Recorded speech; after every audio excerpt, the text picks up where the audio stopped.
प्रश्न है, यदि ब्याज की गणना वार्षिक चक्रवृद्धि आधार पर की जाती है तो 15,600 की धनराशि पर 20% वार्षिक दर से 2.1/4 वर्षों में प्राप्त चक्रवृद्धि ब्याज ज्ञात कीजिए। निकटतम रुपया तक पूर्णांकित मान ज्ञात कीजिए।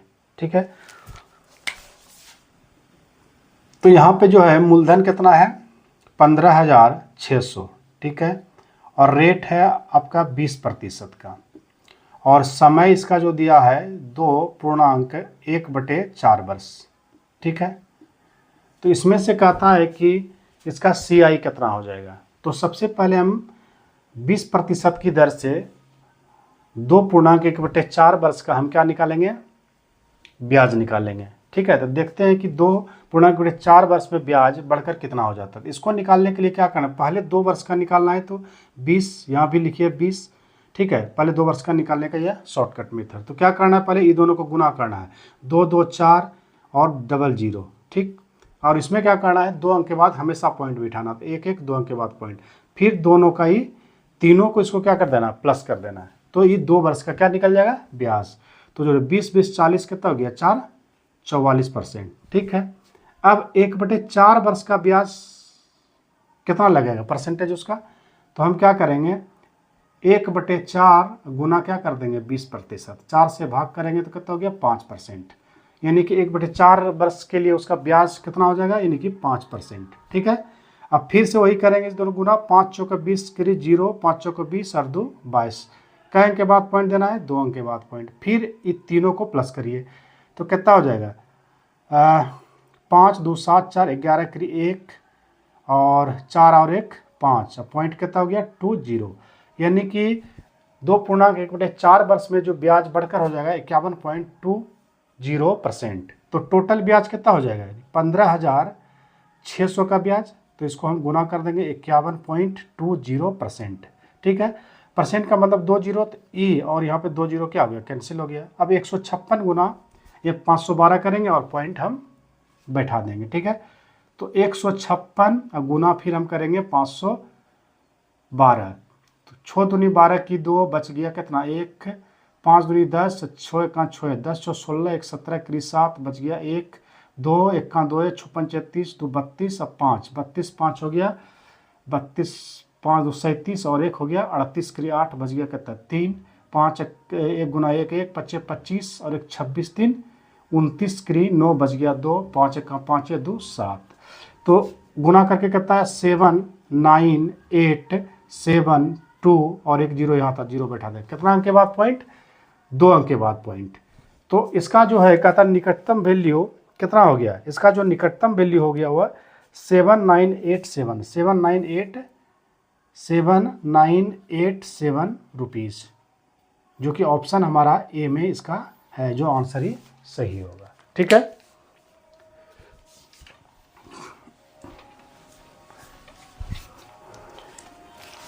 नेक्स्ट प्रश्न है, एक निश्चित वार्षिक साधारण ब्याज की दर पर निवेशित कोई धनराशि 8 वर्षों में 24,500 और 13 वर्ष में 32,000 हो जाती है, तो निवेशित धनराशि ज्ञात कीजिए। ठीक है, तो साधारण ब्याज पर हो और मिश्रधन दिया रहे तो इसको निकालने का तरीका क्या है, यानी 13 वर्ष, यानी 13 वर्ष का जो मिश्रधन होता है वह होता है 32,000। ठीक है, और जो है 8 वर्ष का जो मिश्रधन होता है वह होता है 24,500। ठीक है, तो इसको शॉर्टकट मेथड बनाने का क्या तरीका है, तो 13 में 8 अगर घटाएंगे तो कितना बचेगा, ये 5 वर्ष, क्या बचेगा ये 5 वर्ष, और फिर 32,000 में 24,500 घटाएंगे तो कितना होगा 0 0 5 11 4 7 4 11 2 2 कट, यानी कि 7,500। तो ये जो 7,500 निकलता है ये हमेशा साधारण ब्याज निकलता है, कै वर्ष का, ये 5 वर्ष का। तो 1 वर्ष का साधारण ब्याज पहले निकालते हैं, तो 5 से इसमें भाग देंगे तो 15 5 5 1 5 और 5 25, यानी 15 बार में ही कट गया। ठीक है, तो 1 वर्ष का जो ब्याज निकला 1500, तो हम क्या करेंगे 8 वर्ष का ब्याज निकालेंगे या तो फिर 13 वर्ष का, तो हम 8 वर्ष का निकाल लेते हैं। तो 15 गुना 8 करेंगे तो कितना होगा, 15 गुना 8 करेंगे तो 120 होगा, और कैट 0 है 00, यानी कि 8 वर्ष का जो ब्याज निकल गया वह आपका निकल गया 12,000 रुपया। तो कहता है मूलधन ज्ञात कीजिए। तो मूलधन क्या होता है, मूलधन निकालते हैं मिश्र धन घटाओ ब्याज, है ना। तो ब्याज 8 वर्ष का जो मिश्र धन कहता है 24,500 और 8 वर्ष का ब्याज कितना है 12,000। तो 24,500 12,000 घटाएंगे तो कितना बचेगा 0 0, फिर यहाँ पर हो गया 5, 4 में 2 2, 2 में 1 2, यानी कि 12,500। इसका जो मूलधन होगा कितना होगा 12,500, जो कि ऑप्शन आपका ए में है। ऑप्शन ए इसका राइट आंसर होगा। ठीक है,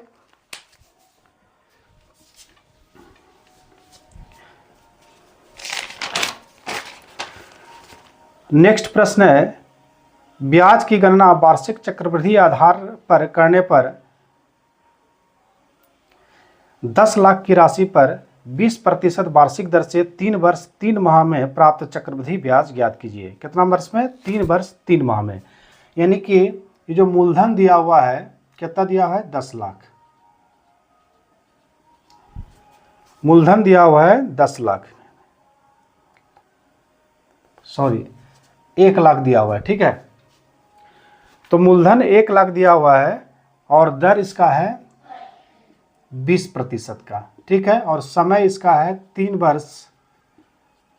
वर्ष और 3 माह, 3 वर्ष 3 माह में इसका ब्याज का प्रतिशत कितना बढ़ जाएगा। तो पहले हम ये निकालेंगे, पहले 2 वर्ष के निकालने के लिए हम क्या करते हैं 20% फिर 20%। ठीक है, तो ये दोनों को हम पहले गुना करेंगे, 2 दूनी 4 00 2 अंक के बाद पॉइंट, तो फिर जोड़िए 20 20 40 4 44 हो जाएगा। तो अगला ये हो गया 44%, फिर ये 2 वर्ष का निकल गया, फिर ये दोनों को जोड़ेंगे तो क्या निकल जाएगा तीसरे वर्ष का। ठीक है, तो फिर से हम इसको पहले गुना करेंगे, 4 दूनी 8, फिर 4 दूनी 8 4 दूनी 8, फिर 1 0, फिर से हम यहाँ के अंक के बाद पॉइंट करेंगे, 4 दूनी 8 4 दूनी 8 1 2 अंक के बाद, तो इतना हो गया। फिर दोनों को प्लस करेंगे तो टोटल 3 वर्ष का ब्याज निकल जाएगा। जोड़ेंगे तो कितना होगा 8 4 12 करी 2, 8 4 12 करी 2, बच गया कितना 8 4 12 और प्लस 0, मैंने 8 4 12 करी 2, बच गया 1। ठीक है, और फिर 4 2 6 और 1 कितना हो गया 7, और फिर बच गया इधर, यानी 72.80। ये 3 वर्ष का हमारा चक्रवृद्धि ब्याज का परसेंटेज निकल गया। और अब 3 माह का निकालना है, तो 3 माह का सबसे पहले हम क्या निकालेंगे, उसका ब्याज का परसेंट कितना लगेगा। तो इसको निकालने के लिए क्या करें 3/12, यानी कि माह को पहले वर्ष में बदल देना है और फिर परसेंटेज को गुना कर देना है। कितना है 20, तो 20 यहाँ परसेंट कीजिए, 3 चौका 12 कट गया, 4 पंचे 20, यानी कि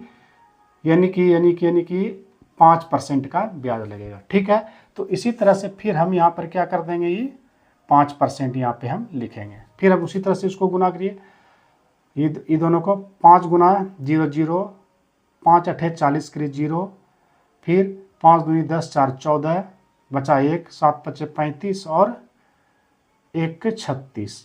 कै अंक के बाद पॉइंट होगा, देखिए यहाँ पर 1 1 2 और 2 अंक से पहले से 2 अंक है और 2 अंक और देना, क्या अंक हो जाएगा 1 2 3 4, तो कितना हो गया 3.6400।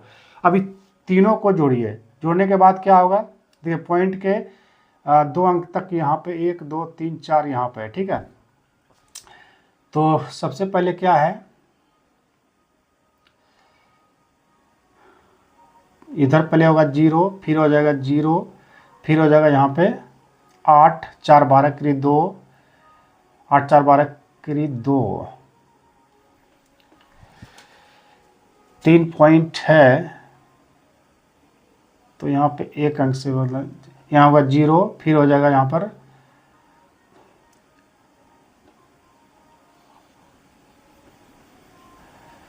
इसको फिर जोड़ना है। ठीक है, तो इसको जोड़िए पहले, जैसे यहाँ पे जोड़ते हैं 72.80 प्लस में हो गया यहाँ पर 5.00, फिर जोड़िए 3 पॉइंट कितना होगा 6400।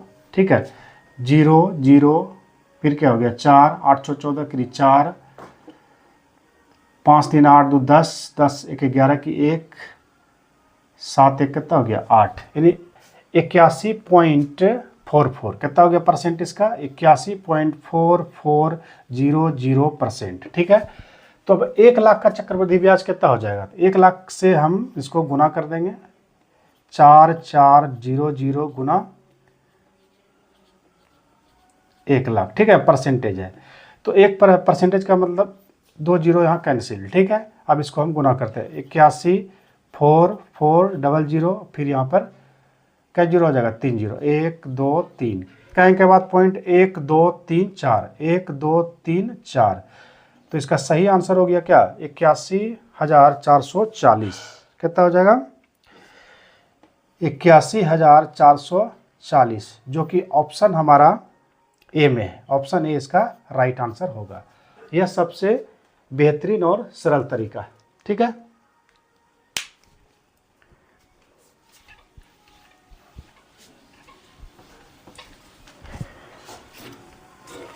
नेक्स्ट क्वेश्चन है ब्याज की गणना वार्षिक चक्रवृद्धि आधार पर करते हुए यदि 5,000 की राशि 20% वार्षिक चक्रवृद्धि ब्याज की दर पर 3 वर्ष की अवधि के लिए निवेशित किया जाता है तो 3 वर्ष बाद प्राप्त मिश्रधन ज्ञात कीजिए।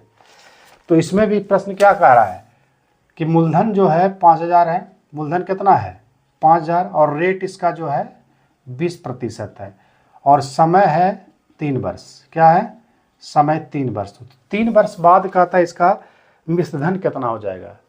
तो सबसे पहले हम क्या करेंगे कि 3 वर्ष का हम 20% के दर से चक्रवृद्धि ब्याज का प्रतिशत निकालेंगे। तो पहले 2 वर्ष का निकालने के लिए 20 और यहाँ 20 लिखेंगे, ये दोनों को गुना करेंगे तो क्या हो गया 2 दूनी 4 और 00 2 अंक के बाद पॉइंट। ठीक है, तो पहले 2 वर्ष का ब्याज कितना लेंगे 20 20 40 और 4 44। ठीक है, फिर तीसरे वर्ष का निकालना है तो फिर क्या करेंगे ये दोनों को पहले गुना करेंगे 4 दूनी 8 4 दूनी 8 और 1 0 कहें के बाद पॉइंट हो जाएगा 2 अंक के बाद। फिर ये दोनों को जोड़ेंगे तो कितना हो जाएगा 64 और 8 8 4 12 एकरी 2 और 4 2 6 और 1 7, यानी कि 72.80% हो गया 3 वर्ष में। ठीक है, तो 72.80% का पहले हम ब्याज निकालते हैं उसके बाद मिश्रधन। तो ब्याज इसका CI कितना होगा यानी 5,000 गुना 72.80%। परसेंट का मतलब 2 जीरो कैंसिल, गुना करेंगे 5 8 40 की 0 5 दूनी 10 4 14 की 4 और 7 25 35 और 1 36 कहें गो जीरो है 1 और 1 2 और पॉइंट का अंक के बाद हो जाएगा 1 1 2 अंक के बाद पॉइंट, यानी कि 3,640 इसका ब्याज निकला। तो मिश्रधन कितना होगा तो मिश्रधन हो जाएगा CI प्लस में मूलधन। तो कितना होगा 5,000 और 3 5 3 8,640 रुपया। तो मिश्रधन इसका हो गया 8,640, जो कि ऑप्शन आपका बी में है। ऑप्शन बी इसका राइट आंसर होगा।